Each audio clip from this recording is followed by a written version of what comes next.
이 아침 우리에게 주시는 하나님의 말씀 시편 128편입니다.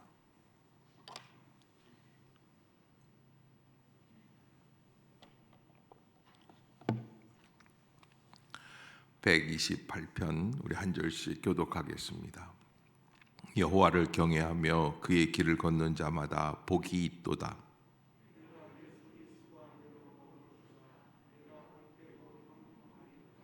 내 집 안방에 있는 내 아내는 결실한 포도나무 같으며 내 식탁에 둘러앉은 자식들은 어린 감람나무 같으리로다.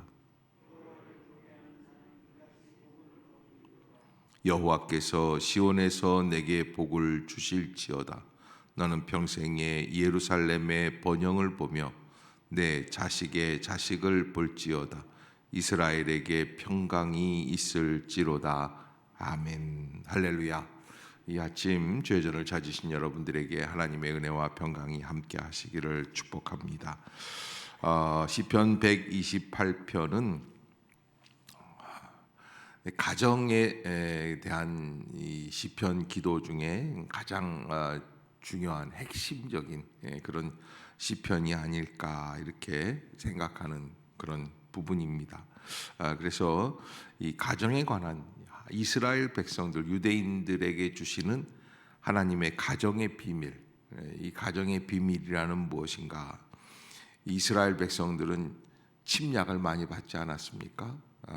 특별히 AD 70년에 나라가 멸망하게 돼요. 그런데 멸망한 것과 동시에 2000년 뒤에 다시 이스라엘이 재건이 됩니다.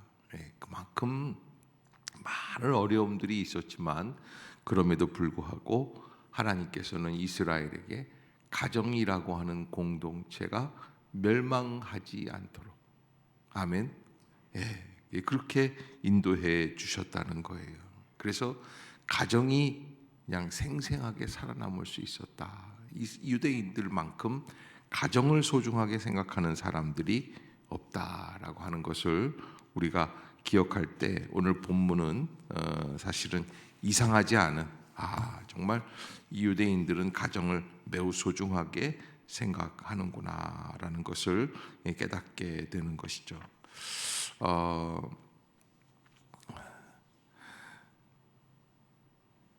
기적의 양피지 캅베드라고 하는 책에 나오는 이야기인데 이런 이야기를 합니다. 하나님 다 파괴되었어도 가정은 남아 있으니 감사합니다. 그래서 여러분, 우리가 일생을 살면서 많은 돈을 모으지 못해도 뭐가 남아 있다면, 가정이 남아 있다면, 아니 가정이 살아 있다면, 부부가 함께 있다면, 또 자녀들이 살아 있고 다음 세대가 열려 있다면, 그러면 거기에 놀라운 역사가 시작이 되는 것입니다. 그래서 하나님 앞에서 가장 중요한 것은 가정이다.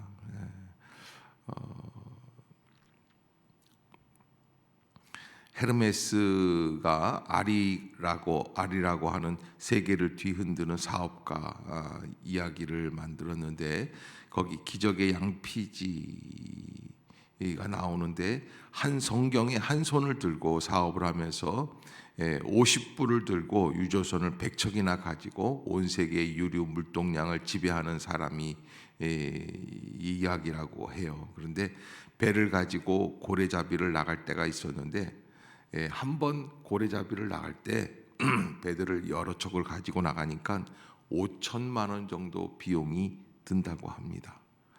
그래서 한 번 고래잡이 나갔다가 들어오면 최소 60억 원이 필요했다는 거예요. 그것을 과감하게 해내고 헬리콥터까지 싣고 가서 고래를 찾아내고 그리고 재빨리 잡고 사라진다고 합니다. 그 사람이 잡은 고래 숫자가 하루에 168마리나 잡은 적도 있다는 거예요. 어마어마한. 그러나 그렇게 돈을 벌어도 진정한 행복을 누리지 못했대요. 왜 그럴까 고민을 하는데 답이 딱 하나 있더라는 거예요. 가정이 함께하지 못했다라는 거예요. 그래서 이 사람은 모든 것을 포기하고 가정에서 다시 시작을 하게 되었다. 그러기에 여러분, 우리가 하나님의 은혜 가운데 믿음으로 다시 시작할 수 있는 가정이 있다는 것만큼 중요한 것이 없어요. 예. 부부가 아니라 홀로 있다고 해도, 또 자녀가 같이 있다고 하면, 또 거기에 부모가 있다고 한다면, 형제가 있다고 한다면, 거기에는 아주 새로운 은혜와 역사가 시작이 될 수 있다고 하는 사실입니다. 오늘 본문에서 첫 번째 우리에게 이렇게 말을 합니다. 여호와를 경외하며 그의 길을 걷는 자마다 복이 있도다. 여호와를 경외하며 그의 길을 걷는 자, 이거 어떤 사람일까? 여러분, 경외한다라는 건 뭐예요? 하나님을 경외한다라는 것은 하나님을 중심으로 살아내는 사람을 말을 합니다. 하나님이 중심이에요. 누가 센터가 되느냐? 여러분, 우리가 누구를 소중히 생각한다는 것은 그 사람이 우리의 인생의 한 복판에 있다는 얘기예요. 그래서 남편이 소중하다 그러면 남편이 집에 왔을 때 일어나서 맞이하고, 나갈 때도 배웅을 해주고 잘 다녀오라고 하고, 어느 보험회사에서 조사한 이야기인데 그렇게 배웅을 하고 뽀뽀를 해주고 잘 다녀오라고 얘기하는 가정은요, 다른 가정보다 5년이 수명이 길더라는 거예요. 그래서 5년 더 살고 싶으면 어떻게 해야 돼요? 서로 배웅해 주는 거예요. 축복해 주는 거예요. 예. 아무 말 없이 그냥 아무 말도 안 하고 가면 가나보다, 오면 오나보다, 그런 집들이 있어요. 심지어 요즘요, 어떤 집들이 있냐면, 제가 벌써 한 20여 년 전이죠, 무학교에 있을 때인데, 한 집에서 아이들이 형제, 자매, 그러니까 남매예요. 오빠하고 여동생이 하고. 근데 얘네들이 별로 사이가 안 좋아요. 더 기가 막힌 거는, 얘네들이 말을 할 때 어떻게 말을 하냐면, 이 언어로 안 해요. 문자로 하는 거예요. 그게 20년 전이에요. 저쪽 방에서 이쪽 방으로 야 아무개 아까 그렇게 안 부른다는 거예요. 문자로 한다는 거예요. 볼래면 보고 말래면 말고. 그래서 여러분, 우리가 하나님을 경외한다라고 하는 것은 하나님 중심의 삶을 사는 가정이기 때문에, 하나님을 경외하는 것은 마음으로만 되는 것이 아니라, 여기 한 가지 더 거기다 추가를 하죠. 그의 길을 걷는 자마다. 그래요. 그의 길을 걷는 자마다. 그러니까 하나님의 말씀대로 실천해 나가는 가정, 거기에 뭐가 있다? 복이 있다라고 하는 것을 말씀해 줍니다. 그러기에 우리가 복된 가정이냐 할 때는, 우리 가정의 가장 중심에 누가 계신다? 하나님이 계신다. 그게 제일 소중한 거죠. 그래서 그러면 어떤 집이 그렇게 복된 가정일까? 첫 번째 2절에 보면 손이 수고한 대로 먹는 거예요. 여러분, 우리는 점점 잘 살아갈수록 어떤 걸 생각하냐면, 수고 안 하고 먹을 수 있는 걸 찾으려고 그래요. 근데 이거는 도둑놈 심보예요. 그래서 일한 만큼 먹을 수 있는 게 축복이에요. 아멘. 일 안 하고 먹으려고 하지 마세요. 그래서 직장도 다니고 일도 하고. 그래서 어떤 분이 그랬대잖아요. 돈이 좀 여유가 생겨서 이제 일을 안 하자. 그래서 일을 안 했대요. 참혹하게 늙어가더라는 거예요. 여러분, 우리가 일을 하는 것은 노동이라고 생각하고 나의 시간을 빼앗긴다고 생각하지만 그렇지 않아요. 일을 하는 것만큼 행복해요. 일할 수 있는 게 살아있는 거예요. 누구는 일을 하라고 그러면 나를 무시한 거야, 어떻게 한 거야? 천만에요. 일할 수 있을 때 내가 살아있음을 느낀다. 아멘. 예, 꼭 일을 하는. 또 그래서 수고한 대로 먹는 것, 수고한 대로 뿌린 대로 거둘 수 있는 것, 이게 참 큰 축복이죠. 두 번째 축복이 있습니다. 3절에 보면 내 집 안방에 있는 내 아내는 무슨 나무 같다 그래요? 포도나무 같다 그래요. 여러분 포도나무를 보신 적이 있어요? 아마 젊은 엄마들은 포도나무를 본 적이 없을 겁니다. 이 포도나무라는 게요, 느티나무나 무슨 참나무나 이런 나무들처럼 이렇게 아름드리 해가지고선 쫙 곱게 뻗은 나무가 아니에요. 포도나무는 요런 줄기예요. 그게 이렇게 휘어져서 올라갔어요.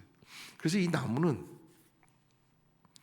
뭐 화목으로도 쓸 수 없고 제목으로도 쓸 수 없어요.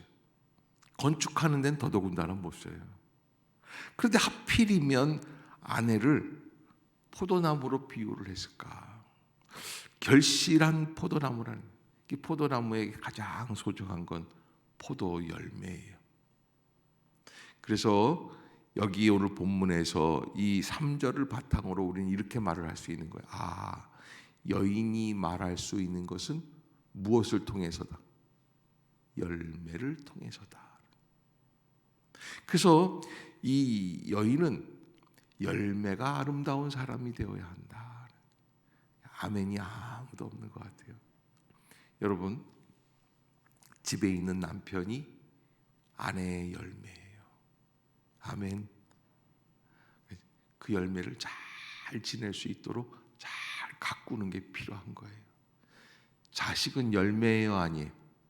자식이야말로 열매예요. 그래서 이 열매가 풍성할 수 있도록 어떻게 하든지, 포도나무는 포도나무 자체를 조경하는 게 아닙니다. 포도나무 자체가 멋있어 보이려고 하는 게 아니에요.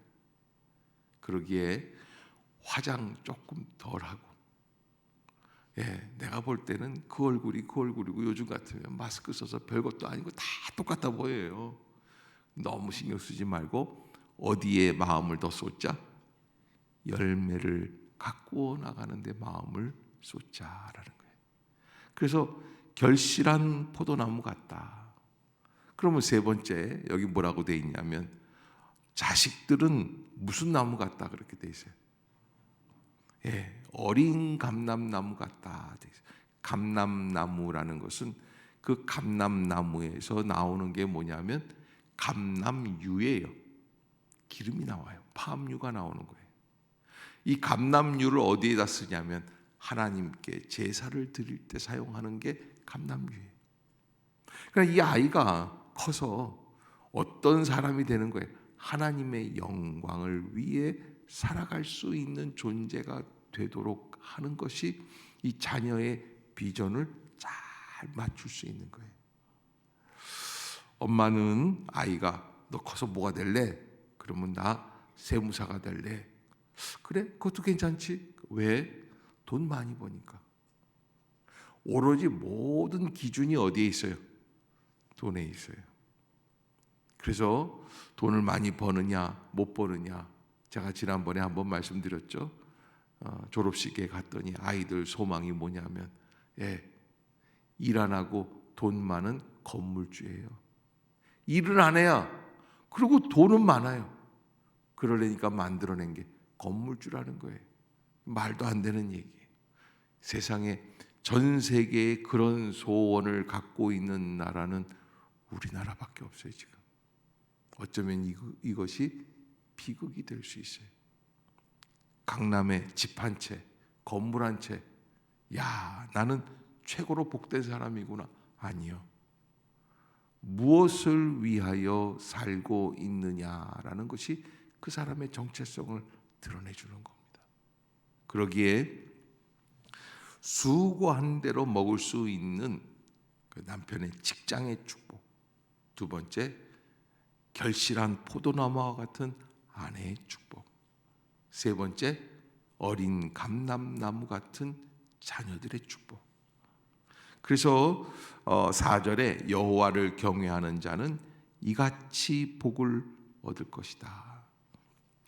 그러면 5절을 한번 같이 읽어봅시다. 시작.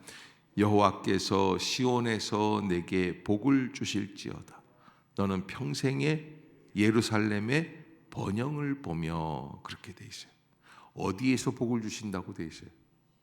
시온이 뭐예요? 믿음의 산이 시온이. 더 축약을 하면 이 시온 산이라고 하는 산은 없대요. 제가 가서 성지순례 때 물어봤어요. 시온 산이 어디 있어요? 목사님, 정확하게 시온 산이라는 건 없어요. 근데 예루살렘 성전이 있는 그 자리를 그냥 막연하게 시온 산이라고 그러는 거예요. 왜? 믿음의 산이에요. 믿음의 자리예요. 그래서 지금은 그 산에 황금 사원이 있어요. 그거는 이슬람 거예요. 그래서 시온산이 없는 거예요. 예루살렘 성전이 있던 자리에 모슬렘 사람들이 거기다가 자기네 성전을 지어놨어요. 이거를 치우지도 못하고 없애지도 못하고 그러고 있는 거예요. 그게 없어지는 날에는 3차 세계대전이 일어날 수 있다는 거예요. 그만큼 예민한 일이에요. 자, 그래서 우리가 어떻게 어디에서 복을 주시는가? 시온이라는 것은 다른 말로 말하면 우리에게는 교회입니다. 믿음의 자리입니다. 그러기에 이 자리에서 복을 받는다는 것을 우리가 믿어 의심치 말아야지 돼요. 하나님이 내가 교회에 나가면 복을 주시겠지 하는 복에 대한 기대감이 있어야지 돼요. 평생의 예루살렘의 번영을 보며 자식의 자식을 볼지어다. 그래서 내 자식만이 아니라 그 다음 세대가 열릴 수 있는 것, 이것이 전적으로 하나님의 축복이다. 그래서 6절 끝에 이스라엘에게 평강이 있을지로다. 한번 따라해 봅시다. 이스라엘에게 평강이 있을지로다. 평강은 뭐예요? 샬롬 하는 거예요. 하나님만이 주시는 거예요. 그런데 요즘 사람들은 평강을 원하는 게 아니라 편안함을 원해요. 여러분, 비행기 1등석 타고 다니면 편해요, 안 편해요? 편해요. 그걸 원하는 거예요. 이게 보통 이코노미석이라고 그래요. 보통 일반석 안에서 좀 좁게 가지만 평강을 누리는 것을 원하는 게 아니에요. 편안한 걸 원해요. 그런데 진정한 하나님의 은혜와 축복은 1등석을 타느냐 이코노미석을 타느냐가 아니에요. 하나님께서 주시는 평강이 내게 있느냐라고 하는 것입니다. 저는 오늘 이 아침에 교회에 나와 기도하고 있는 모든 성도들의 가정에 하나님만이 주시는 귀한 축복, 평강이 넘쳐날 수 있기를 주의 이름으로 축복합니다. 기도하겠습니다.